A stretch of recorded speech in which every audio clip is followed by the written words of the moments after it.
did a strange harvest. I began the work on the animal mutilations in September of '79, and it was first broadcast on May 25th, 1980.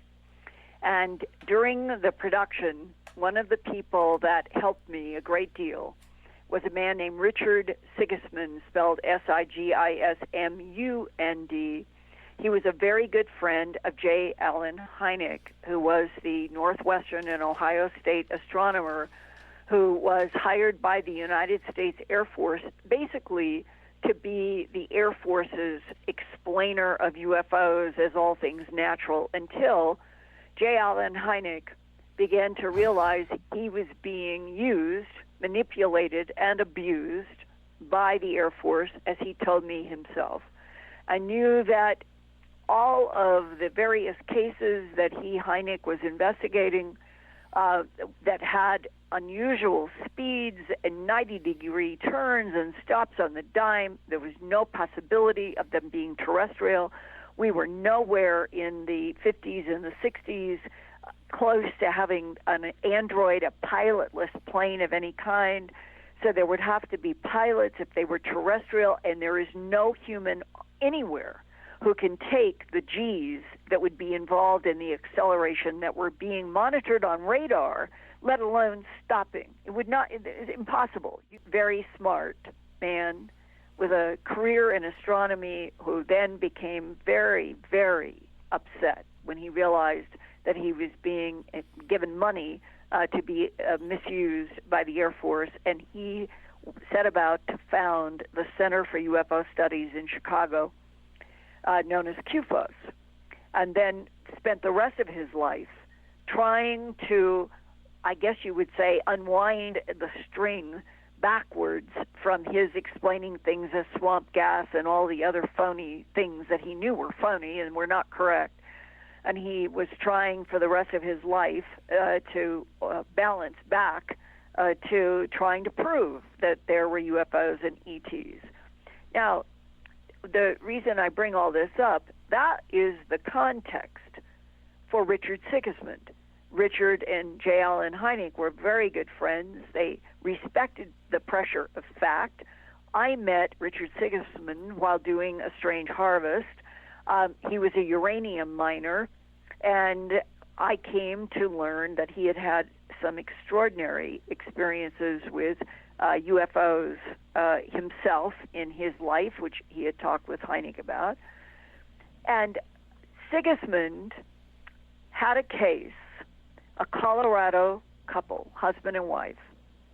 I laid out everything with illustrations, the hypnosis, in my first book, An Alien Harvest, that was first released in this June of 1989, and then a year and a half ago, I released a brand new, expanded, updated, all-color version of An Alien Harvest, and I would recommend to anybody who is really serious about learning about many, many facets of the alien presence on this planet that they get that book, An Alien Harvest. Yes, it is centered around the animal mutilations, which are a big activity of the non-humans, or some of them, and have been for centuries on this planet. That is a fact. Whether or not in your community, to somebody listening, that the only thing you've ever seen in newspaper or television is it must be predator, disease, or satanic cult. That was the mantra that was deliberately put out to the public by the CIA, NSA, DIA, Intel operations, and their jobs are counterintelligence to counter the truth about subjects that our government does not want anybody to know is the truth. You have to think backwards, inside out, and upside down when you come to counterintelligence. So I am speaking with great confidence tonight on the phone. There's not a shred of doubt. The worldwide animal mutilations that have been going on for at least a century in the modern world, and probably for thousands of years otherwise, around the world in both hemispheres in which there's no blood at any of the excisions. Organs are removed from inside of animals with no excisions on the outside of the bodies, which means these are molecular extractions. I can talk to you about that if you're interested, but that's what it is, molecular extraction. You're not cutting through tissue. You are extracting molecules. And the tracklessness, law enforcement going all the way back into the 50s, the first thing at these sites of these animals with the same pattern of excision, ear, eye, tongue, jaw, flesh, genitals, and rectum cord out, over and over in so many reports that I have seen, offense reports, and I've interviewed so many people that have been deputies or sheriffs, and they all say the same thing. If you're in Colorado, and if it is any time between June and, say, September, October, you are on ground where there are various types of, it could be horses, it can be cattle, it could be sheep, but the ground can be like face powder. It can get that dry. And you have an animal, let's say a 1,700-pound steer, and you get a call from a rancher who has not walked up to the animal but has seen the animal from a distance, is scared to approach what he's looking at, calls the sheriff. The sheriff comes out with a deputy. The two men are approaching a scene they do not understand because they can see with their eyes that there is not a single track in the face powder ground around an animal that is large.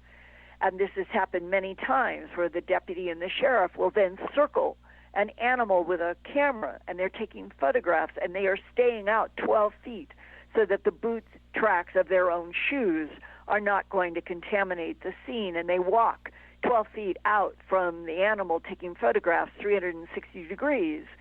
And then you see in the photos that prove exactly what they're saying, there's not a single track.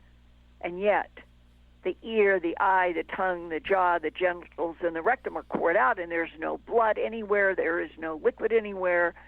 And those are the real animal mutilation cases that have defied logic, that have scared sheriffs, that one sheriff told me after I handled my first animal mutilation case, I had nightmares for years. Now, I have been personally, either with a TV crew or by myself, to 30 or 40 of these animal carcasses. I have taken scalpels. I have taken formalin solution to gather tissue so that I'm gathering from the mutilator's tissue and the sheriff, if the sheriff has been there, and comparing to the scalpel. And I've done this many, many times. And the reports from pathologists are that the hemoglobin is cooked, the collagen is cooked. Something is causing a heat effect at these excisions, but here's another confusion. We are all carbon-based life form on planet Earth. You cannot take something like a laser to a horse, to a cow, to a pig, a goat, sheep, or even in human surgery without being able to look at the tissue where the laser cut under a microscope, and you will always see black grains. It looks like pepper under the microscope. If you take a cut from any of the mutilated animals in the dozens that a Dr. John Altschuler, hematologist and pathologist, he and I worked together for about 10 years, and then he was sadly hit by a bicycle and eventually died too young. But he showed me in his laboratory, he said, on the right, this is gynecological tissue with a laser, and on the left is one of the excisions from one of the animals that you sent the tissue in last week. He said, tell me what you see as a difference in these two slides. And it really did stick out.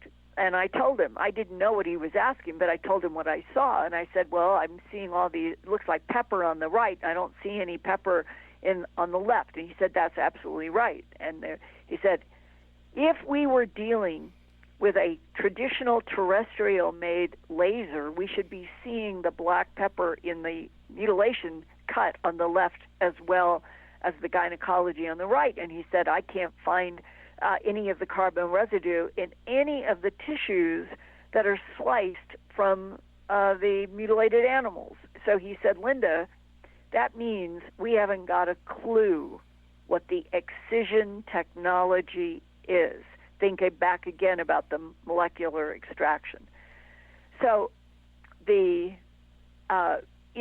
all of this work and working with Sigismund and doing this case of the man and the woman, they are picked up in a cerulean beam of light in their car. So the whole car and the couple in the car are picked up. This is another Thanksgiving case, by the way. It was 1980, Thanksgiving week. And they're totally conscious. And the wife is looking out the right window and screaming because she sees the ground and the highway retreating from them and realizes they're going up in the air. The husband is looking out his window, and they're both screaming at each other, my God, what's happening? How is this happening? Where are we being taken? And the next thing that they know, their car is set down and there's a lot of trees, and they see what looks like a white, I believe that's the color they use, not silver, a kind of white egg. When you think of an egg, that's sort of in the general direction, but not so smooth rounded at the ends, more coming down together like two pie pans put together, but sort of an egg shape if you can put those two things together in your mind. And there is a oval type thing opens in the side, and the husband and wife standing by their car about 40 or 50 feet away in a complete stun, they see what they thought was maybe a 6 foot, maybe a little taller, bald being wearing a blue cape with a collar that comes to the door. And both the husband and wife, in separate hypnosis that took 2 years, Sigismund and I worked with this couple for 2 years. They never knew what the other person was saying. We kept it very, very religiously separated them, like Benjamin Simon did with Betty and Barney Hill back in '61. So they don't know what they're saying.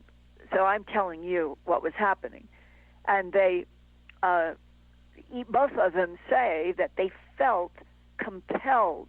They felt as if they were being physically drawn. They couldn't explain it. That they couldn't have resisted going toward this man in the blue cape with the collar for anything. And then they end up inside of this craft. The wife is taken in one direction, the husband in another.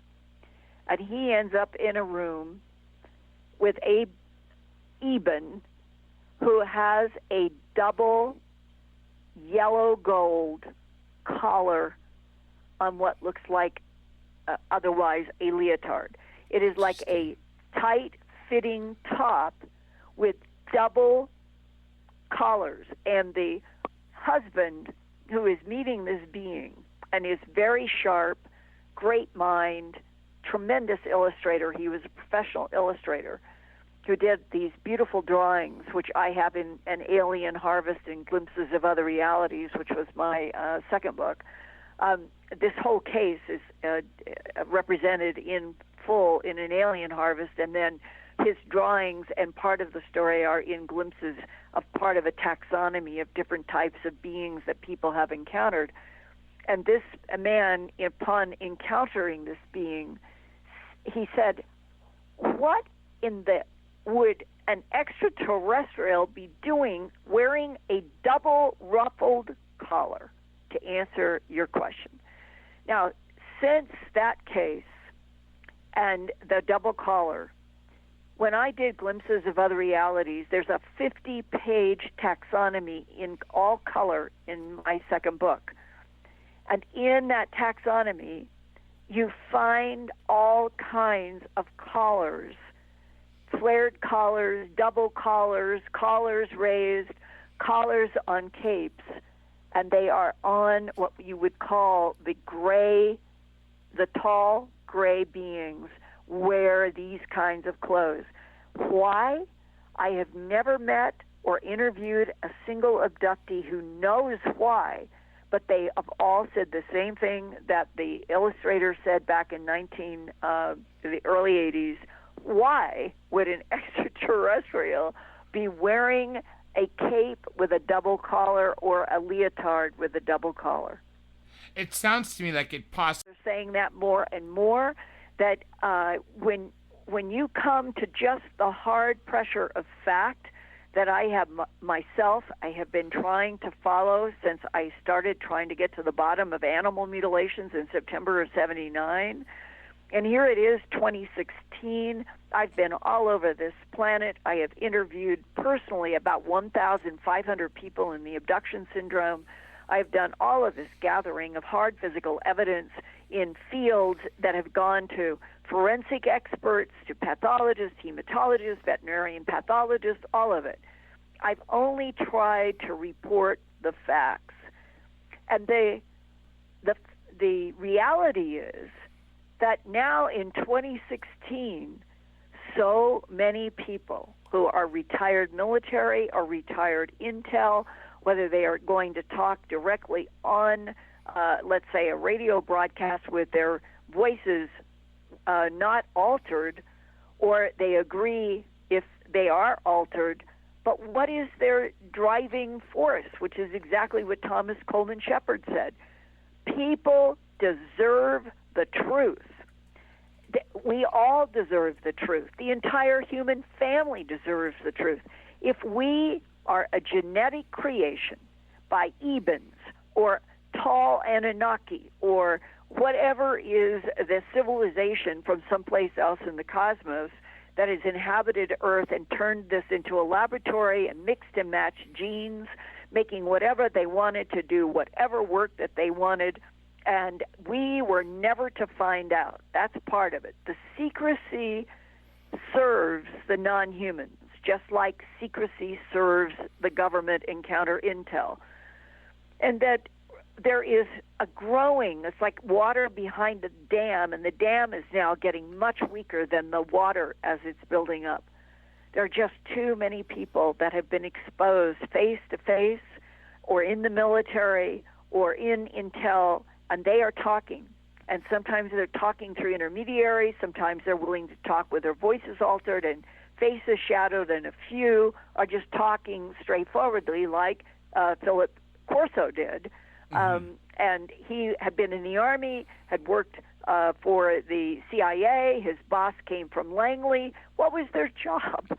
It was to be covered up. Yeah. He was covered up in a southeastern Army base where his public, quote unquote, his public persona, his public income, his public work was cryptoanalysis and teaching cryptoanalysis to Army people.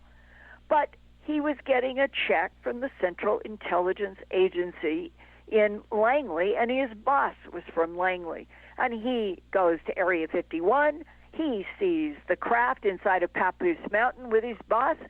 They meet one of the gray Ebens. They have telepathic communication. He's scared of the being and admits it. He ends up in briefings with President Eisenhower at the time, all about the UFOs, the ETs, the technology.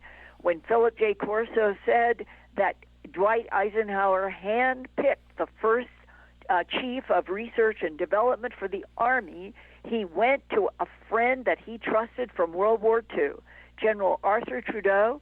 He was the only sitting Army general, maybe to this day, but back then for sure, who had a PhD. And General Trudeau had a PhD in chemistry. And General Eisenhower knew General Trudeau from World War II. They were generals who admired and respected each other and their backgrounds. Eisenhower selects personally Trudeau to be the first head of R&D. And who does Trudeau know and trust? Philip J. Corso from the Italian campaign during World War II. Trudeau handpicks Corso. Corso was as honest as the day is long. I spent a lot of time with him outside of the 1997. We did a Roswell 50th anniversary conference, and that's where I first met him. And then we had a lot of discussions afterwards. And his book came out the day after Roswell. I would recommend every person on the planet to read The Day After Roswell. And the bottom line was that General Trudeau had Philip J. Corso, Colonel, come to the Pentagon, to General Trudeau's office, had 2 file cabinets, 4 or 5 drawer, and started opening up drawers and putting things in Colonel Corso's hand and saying, we got these out of the UFO that crashed here, crashed there, and I want your job is to be, you're going to take each of these one by one, and I, General Trudeau, I'm going to make the connection. I'm going to be the one who talks with the head of. Could be Corning Glass. It could be Boeing. It could be in any number. That there were corporations, and he lists them all in that book. And that General Trudeau would make the first connection. Corso would then hand carry, that was critical, hand carry the extraterrestrial technology to the one person that General Trudeau had set up the work in. And as Colonel Corso told me, he said, Bell Labs, they talk about how they have the paper trail on the invention and discovery of the transistor that became so important. No, he said, from the inside it was all planned. It was all plotted exactly how they were going to introduce the ET technology without a single scientist knowing that's what it was. And we must thank our good friend, the Honorable Paul Hellyer, for confirming everything that Philip Corso said, because over the last almost 2 decades since The Day After Roswell came out, Philip Corso has been attacked. And even on the show, there have been several guests that say they don't necessarily believe in that book, but Paul Hellyer, when he read that book, because he was Defense Minister of Canada, the Defense Minister of Canada, and had met not only U.S. presidents and generals of different military branches, he was able to call and speak to the ones that were listed in the book. He wouldn't tell me who, and I respect him. Out of respect for them, he said he wouldn't say who it was. But he said that when he spoke to these gentlemen, that they told him everything you read in that book is 100% true. So there, like Linda said, everybody please read The Day After Roswell. Yeah. And also, don't forget Alien. And read an Alien Harvest. Yes, I was going to say, read Alien Harvest, which you could get on earthfiles.com and also on drjradiolive.com. Click on the books and videos section, scroll down to Linda Moulton Howe, and it'll take you to her page. With that being said, everybody, stay tuned. We'll be right back with much more from Linda, and we'll just take a quick short break with our sponsors. This is George Tsoukalos, and you're listening to Dr. J.